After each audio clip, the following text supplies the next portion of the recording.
Hello, good morning, all, and welcome back to the course of heat transfer.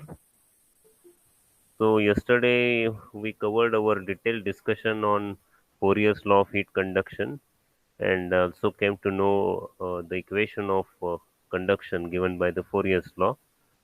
Then we went on to discuss about the property of thermal conductivity of various materials, and we saw how it varies for solid material, liquid material, and gas material or gaseous material. And also we discussed its dependence on temperature and pressure for all those materials. Now we are going to move forward. Uh, okay. Uh, Before going forward, we had left one basic aspect or basic point that we will cover right now. So we have actually discussed this point, that is basic laws of heat transfer. Uh, i- Let us just take a look at this exhaustive list, a complete list of the laws which are required to study the heat transfer. So these laws are termed as basic laws which govern the heat transfer. It means the phenomenon of heat transfer, how it occurs or how it is regulated or controlled. That will be all governed by the by some laws of physics. So let us take a quick look at these at the list of these laws. So laws of thermodynamics are very much applicable. So first law of thermodynamics, second law of thermodynamics, zeroth law of thermodynamics. Uh, all the statements you already know from your from your learning and study of thermodynamics. So I'm not repeating all those statements. You can easily get it. Then law of mass conservation. This comes from the conservation of mass principle, that the total mass in any process remains same. So there is no mass creation or mass destruction, and total sum of all the mass remains constant. So mass conservation is very similar to the energy conservation principle. Energy conservation principle is also known as first is also identified as first law of thermodynamics or general law of energy conservation. Then there are some more laws from physics, which are termed as laws of motion, or very famously known as Newton's laws. So there are three laws: Newton's first law, second law, and third law. All you already know it. I will not repeat again. These will be required to determine the values of velocity, acceleration, forces, pressure, etc. Whenever a fluid is involved, whenever a fluid flow is involved. So this will be useful in case of convection mode of heat transfer. Then rate equations are there, that those will be used to determine the rate of heat transfer.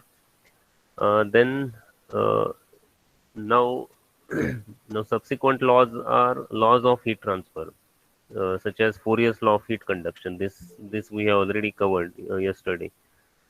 So as per this law, we can put the equation Q equal to minus Ka dt by dx. This is differential form of equation. So this is also known as the equation of conduction. Very famously, it is known as the equation of conduction. Then law of heat convection. We have discussed the convection mode of heat transfer that occurs between the solid and fluid. Whenever heat transfer or temperature difference exists between a solid surface and the surrounding fluid, uh, heat transfer always takes place by convection. So this statement is like this: the rate of heat transfer by convection is directly proportional to the surface area and the temperature difference between the solid body and the surrounding fluid. So Q, rate of heat transfer, is directly proportional to surface area as well as directly proportional to temperature difference. So that is Ts minus Tf. Ts, temperature of solid body, and Tf, temperature of a fluid body. So equation will be set like Q is equal to HA into delta T. delta T is the temperature difference, that is Ts minus Tf. Now this H is the constant of proportionality, and it is known as heat transfer coefficient in convection. Heat transfer coefficient in convection. So based on type of convection, uh, it may be natural convection or forced convection. There are two categories. One is natural convection and the other one forced convection. So based on that, values of H will differ, will be different. Then there are some laws of radiation, radiation mode of heat transfer that we have already discussed. That happens through that occurs through in the form of electromagnetic waves. I will just show you one diagram so that you will have a clear idea of what is electromagnetic waves. So as you can see on your screen, uh, this is the bandwidth or spectrum of electromagnetic waves. And electromagnetic in this wave travels in the form of a wave. As you can see, this is shown here. This is a wave. It is imagined that energy transfers in the form of a wave, and based on its wavelength and frequency, these are classified like this: radio waves, microwaves, infrared radiations, visible light, ultraviolet rays, X-rays, and gamma rays. So, out of this very large, very broad spectrum or band of waves, this much is the visible light. So, only small portion is there, that is visible light that we can see. So, we as a human being can't see radio waves, microwaves, or infrared, ultraviolet, or X-ray, gamma ray. Is These are all not visible to us. Visible light is only small part of it. And when we talk about the thermal radiations or the uh, electromagnetic waves which carry the thermal energy, and heat transfer is possible through them, the that is also limited to between this microwave to ultraviolet. Uh, so this band is covered by thermal radiations. So out of that, only small part that is visible, visible light. Microwave we can't see, infrared we can't see, even ultraviolet rays we can't see. But they still carry the uh, thermal energy in the form of, and thereby heat transfer takes place. So for this there are various laws. There is not a single law that governs the radiation, but there are various laws. uh, Mainly there are four laws: Planck's law, Wein's law, Stefan Boltzmann law, and Kirchhoff law. uh, when actually there is a dedicated topic of radiation. So when we are going to study that particular topic, we will be covering all those details right from the beginning. For this, at for time being, or at this moment, only you have to know the names of these laws: Planck's law, Wein's law, Kirchhoff's law, Stefan Boltzmann law. And out of this, Stefan Boltzmann law is very, very important, because by this law we can find the rate of heat transfer by radiation. So the equation Q, that is rate of heat transfer Q, equal to sigma into area into T1 raised to 4 minus T2 raised to 4. Now these temperatures are in Kelvin scale because these are absolute temperatures. So we have to use Kelvin scale. We have to be very careful while doing the calculations of radiations. So this equation is very, very important. Will be required while solving the problems on radiation. And sigma, this constant you have to remember, because this is a physical constant, universal constant, 5.67 into 10 raised to minus 8. This is the SI unit. So this figure you have to remember well, because this is a universal constant.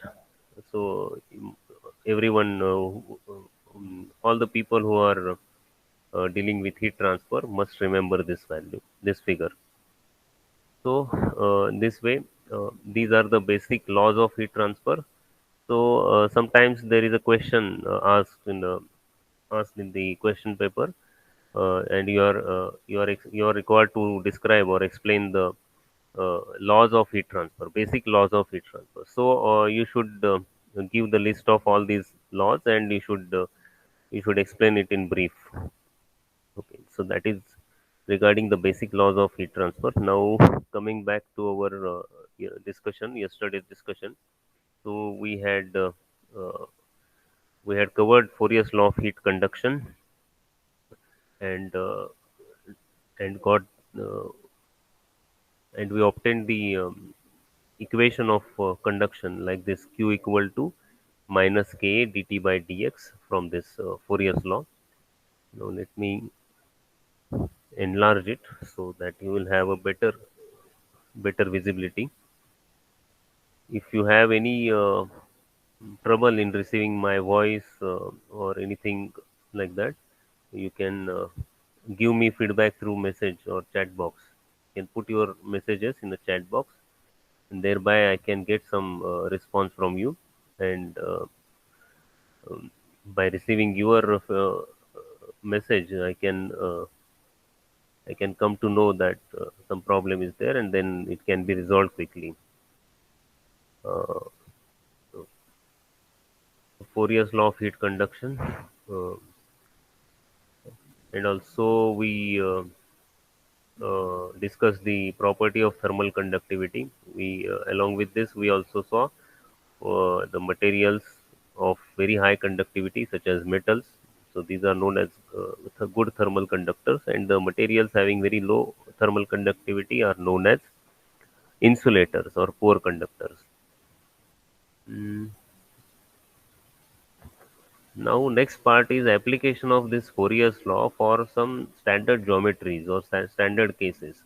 So these standard cases are infinite plane wall or a plane slab, and infinitely long hollow cylinder, and third one hollow sphere. So and we are going to derive the equation of heat conduction for all these three cases. First one is the heat conduction along the infinite along the thickness of infinite plane wall or plane slab. As you can see in the diagram, this is a three-dimensional view. Uh, this is positive x direction, this is positive y direction, and this is positive z direction, which is going into the plane. And this wall is having thickness of b, and its height and depth. Its height and its length both are infinite. So only limited dimension is thickness b. Thickness b is very small as compared to the length of the wall and the height of the wall. And the condition is like this: the temperature on the left face is T1, temperature at the right face is T2, in such a way that T1 is greater than T2. So temperature difference is available. T1 minus T2 is the temperature difference available uh, across the thickness of the wall B, and x is uh, the wall thickness is extending from x equal to 0 at this, and x equal to b at this, and rate of heat transfer is q. And when we look at the cross section of the wall, you will get this picture: rate of heat transfer q passing through this wall across b, and it is having conductivity k. Wall material conductivity is k, T1 temperature, and this is T2 temperature. Now this graph, along the vertical y-axis, the temperatures are plotted. Uh, temperatures are plotted according with respect to the x distance or with respect to horizontal distance. So this is also known as temperature profile. So this line indicates this inclined line coming from T1 to T2 is is the temperature profile. This shows the gradient of temperature. If the slope is large, so it means very large temperature difference and temperature gradient available. If the slope is flat, that means the temperature gradient is very small. So these are the assumptions. Then, according to Fourier's law, we can apply a general Fourier's law equation like this: q equal to minus ka dt by dx. Call it equation number 1. Uh, then now this is a differential form of equation. Now we have to integrate this so that we can get the final general form of equation or a final algebraic equation. So q so this equation is split like this. The variables, differential variables dx and dt are separated. So q dx equal to minus ka dt, equation 2. Now we can integrate on both sides and apply limits. We are going to apply limits like at x equal to 0, that is at left face, temperature T is T1, and at x equal to b, that is at right face, temperature T is T2. So, and we have assumed that uh, rate of heat transfer Q, thermal conductivity K, and area are all constant, are all these constants and not varying, and only variables are x and t. So when we integrate and write equation, so q and k and a all are taken out of integral sign. Those will be constants. So on left hand side, q integral 1 dx, and limits are x equal to 0 to x equal to b, is equal to on right hand side minus k integral dt from limits, lower limit is t1 and upper limit is t2. So these are very simple forms of differential integrals. So integral dx, it is x, and integral dt is t. So written like this, and limits are applied. So q into x from limit 0 to b equal to minus ka into t from limits t1 to t2. Now, by expanding further, we can write q into b minus 0, upper limit minus lower limit, equal to minus k into bracket t2 minus t1. Upper limit is t2, lower limit is t1. Now, this negative sign is taken inside in the bracket, and this difference can be written in reverse order. So, this minus sign comes in, and T1 becomes positive, T2 negative. So difference is T1 minus T2. So finally we get Q equal to Ka upon B into T1 minus T2. So this equation is going to be very, very important. This is applicable for heat conduction under steady state for a plane wall, for a plane infinite wall over the thickness B. So this is the conduction equation for a plane wall. So this equation you have to remember well, and you have to use every now and then whenever it is asked in problems. So this equation gives the rate of heat transfer Q in watt. Thermal conductivity is in units, SI units, watt per meter Kelvin. Area will be meter square. B, thickness B have to be put in meters, and temperature T temperature difference, that is T1 and T2, uh, can be put in Kelvin or degrees Celsius. Any unit is okay, because it is a temperature difference. It is good practice to use Kelvin scale, so that it will guarantee of the right answers or right calculations. Then, so this is the case of plane wall we covered just. Now we will move on to next case, that is uh, hollow pipe or hollow cylinder. Hollow cylinder you can imagine to be you have seen tubes and pipes. So tubes and pipe are the examples of hollow pipe, hollow cylinder. Now see, I hope you are able to see the diagram.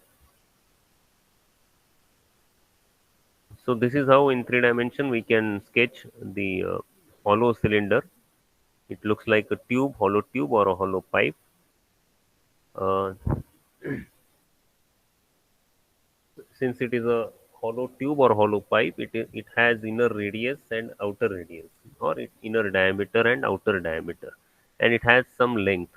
So this length is very long or very large as compared to the radius and diameters of tube. In this case, we are going to consider the heat conduction in radial direction. We are initially we are limiting ourselves to only one dimensional heat transfer. Okay, heat transfer is possible in all three directions, in x, in positive y, in positive z. In all three dimensions or directions, heat transfer is possible. Only for our understanding and simplicity, we are taking heat transfer in one dimension. Once we cover the basic study in one dimension, we can apply it to the remaining dimensions. We can easily go to uh, we can easily go up to two-dimensional heat transfer or even three-dimensional heat transfer. But initially, for our simplicity and for sake of understanding, we have to consider only one-dimensional heat transfer. So in this case, cylinder actually has mm, two principal dimensions. One is this radial direction, and the other one is length of the tube is other direction. Now, in this case, we are considering the heat transfer or heat conduction in radial direction uh, along this cross section. So, let us say inner radius or inner face is at temperature T1 and outer surface is at temperature T2.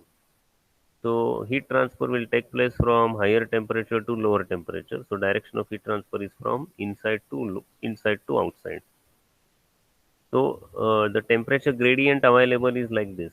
If we see the cut section, if we take the cross section on this diagram, vertical vertical is temperature and horizontal is uh, radial dimension or radial direction. Then in at inner face, that is at radius R1, temperature T1, and outer face temperature T2.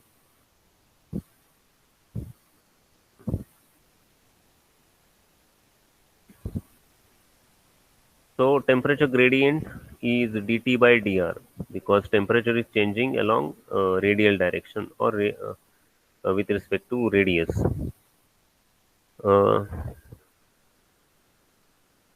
so these are the notations: temperature T1 inner surface, temperature T2 of outer surface, Q the steady state heat conduction, K thermal conductivity of cylinder material, and T1 is greater than T2, and A being the surface area of the cylinder. Now surface area of cylinder will be given by the circumference of this cut circle into the length.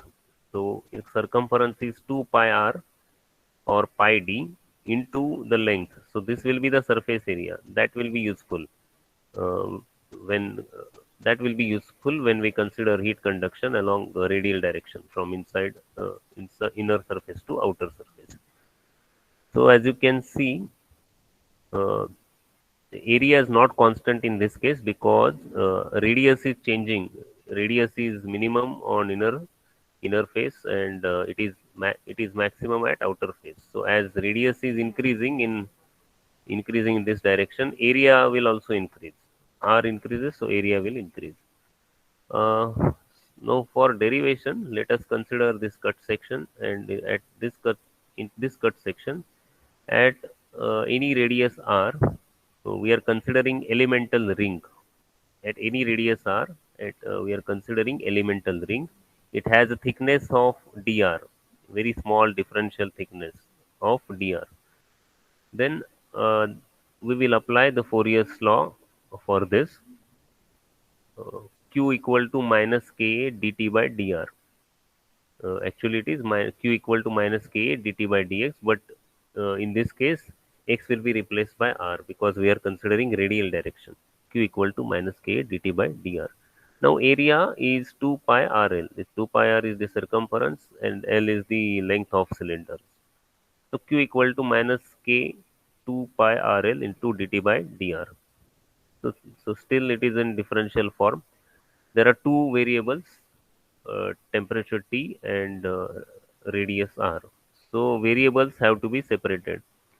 So this uh, the R terms are taken to left hand side, Q and this R and dr. So dr in numerator comes in numerator and this R will be in denominator. So we get Q into dr upon R is equal to these all kept constant or same minus K into bracket 2 pi L into dt.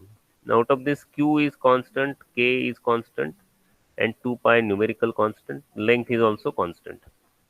Now, for equation 3, uh, we have to integrate. We have to apply integration and apply the limits. So limits are like this: at radius r1, that is inner face, at r equal to r1, temperature is T1, and at r equal to r2, temperature is T2. So when we write the integral equation, so q being constant is outside of integral sign.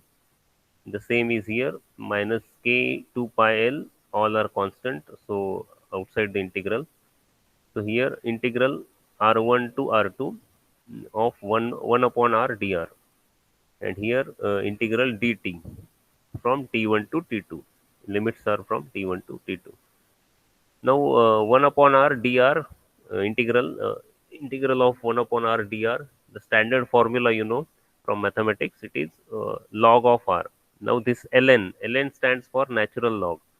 It is actually written as log to the base e, log to the base e. So some people write it as ln only, or and in some of the books it is written like log in to the base e. So Q into ln of R from R1 to R2 equal to minus K 2 pi L into bracket T from T1 to T2. Now we can apply the limits. So Q into ln of this will be R2 by R1. Ln of it will be ln of R2 minus ln of R1, and using using the mathematical relations, we can write ln q into ln of r2 by r1 now is equal to minus 2 pi kl into bracket t2 minus t1. Again, this negative sign can be adjusted by reversing this. So and by taking this term in the denominator on the right hand side, we can get the heat transfer conduction formula, like q equal to 2 pi kl upon ln of R2 by R1 into temperature difference T1 minus T2.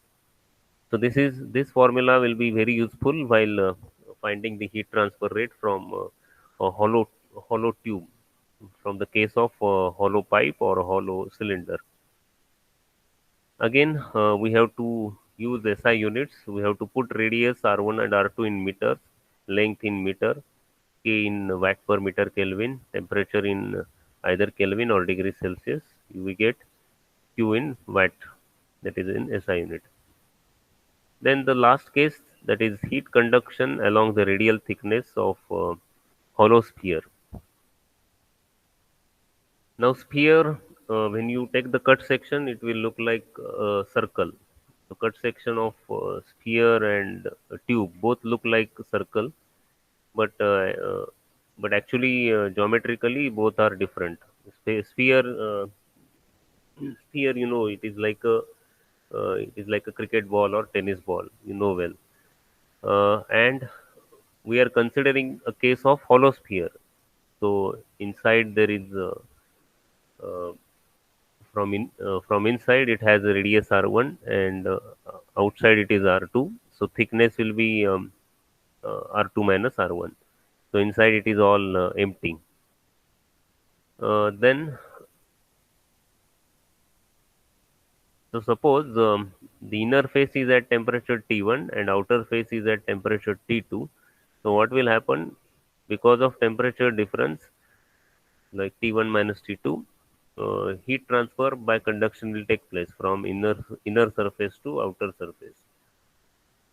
Then across this thickness, across the thickness of R2 minus R1. Now, the temperature gradient along the radial direction is dT by dr.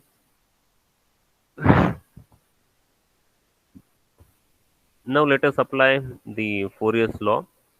Remaining assumptions are all same. That is, radius is R1, outer radius is R2, temperature, inner temperature T1, outer temperature T2, conductivity of sphere material is K, and Q is the rate of heat transfer. So Q equal to minus Ka dt by dr. Now here area will be area of a sphere will be 4 pi r square. The surface area of a sphere is given by 4 pi r square. So that we will put in this. Again, you see as r increases from inside surface to outside surface, area is going to increase. So area is variable; it is not constant. So Q equal to minus K 4 pi r square into dt by dr. Again, we have two variables, temperature and radius. So variables can be separated like this. Q into dr by r square equal to minus 4 pi K into temperature into differential uh, dt. Now we have to integrate this and apply the limits. The limits are very similar to the cylinder case. R equal to R1. At R equal to R1, temperature T equal to T1, and at R equal to R2, temperature will be T equal to T2. We write this again. Q is constant, 4 pi K constant, so they are out of integral sign. So integration of 1 upon R square dr equal to 4 pi K integral of dt. Uh, For R, limits are from R1 to R2, and for T, limits are T1 to T2. Now, this integral is like 1 upon R square dr. As in, uh, from the knowledge of integration, we have to use the formula that is 1 upon, sorry, rather, integral of x raised to n dx. There is a formula for this integral, that is, it comes out as x raised to n plus 1 upon n plus 1. So direct standard formula directly used. So here we have 1 upon r square. So this r square is in denominator, is taken to numerator, so it is r raised to minus 2. Index is minus 2. And then uh, the general formula can be applied like this: r raised to n plus 1 upon n plus 1. So r raised to n is minus 2, so minus 2 plus 1 and divided by n plus 1, that is minus 2 plus 1, and limits are from r1 to r2. On left hand side it is very easy, integral dt comes out as t, so limits can be applied as t1 to t2. Then solve this. Q into r raised to, this is minus 1 divided by minus 1, from r1 to r2. On left hand side we have minus 4 pi k t2 minus t1. Now this is r raised to minus 1, so again we have to take it down so that we have it in positive. So minus q, this negative sign is taken here, minus q divided by, into bracket, 1 upon r, and limits are still r1 to r2. Yet limits are not applied on the left hand side. Now we can apply, while the right hand side is maintained constant. This negative sign is taken inside, so this difference is t1 minus t2, 4 pi k t1 minus t2. On left hand side, minus q into bracket, 1 upon, this is the upper limit, so 1 upon r2 minus 1 upon r1. Right hand side is same. Again, now this can be evaluated or simplified like this: minus q into bracket r1 minus r2 upon r2 into r1 equal to 4 pi k t1 minus t2. Now this factor, this entire factor can be taken to the right hand side. Now this minus sign is adjusted like this: r2 minus r1. This difference is in reverse order, So plus q into bracket R2 minus R1 upon R2 into R1 equal to 4 pi k T1 minus T2. Now this entire thing is taken to right hand side, and we get q equal to, now this R1 R2 will come in numerator on right hand side, and this will go to denominator. So q equal to 4 pi k R2 into R1 into T1 minus T2 divided by R2 minus R1. So this is the standard formula for heat conduction through hollow sphere. Okay. Again, we have to use SI units R1 R2 in meters, K, K in watt per meter Kelvin, temperature in Kelvin or degrees Celsius. Then we get heat transfer rate in watt. Okay. So this way, we covered all the three cases of conduction, and very important assumptions were those were made while deriving all these formulae are one, we have considered the heat conduction in one dimension only or one direction only. So this is a one dimensional heat transfer. Second thing, just let me take you to that slide.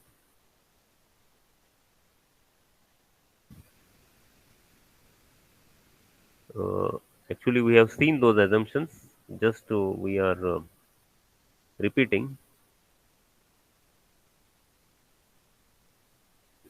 Okay, these assumptions will be valid for all those for all the derivations just we have seen. Heat transfer is under steady state. So steady state means the temperature, rate of heat transfer are not changing with time, are not changing with time. So they will be always constant. You check at any time, they will always show the same value of temperature. uh, to understand this, just take a look at this wall. Conduction is happening through this wall.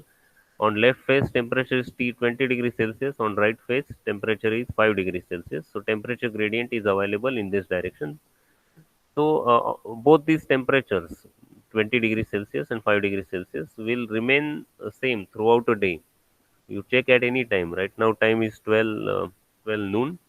So temperature will be 20 here, and temperature will be 5 here. If you check after 1 hour at 1 p.m. or even after 2 hours, 2 p.m. or 3 hours, 3 p.m., you will find the same temperatures. Same T1 will be 20 and T2 will be 5. So it means temperatures are not changing with respect to time. It means steady state is being constant. Steady state is being maintained. As these temperatures remain constant, so heat transfer will rate will also remain constant. So this is the uh, idea of steady state.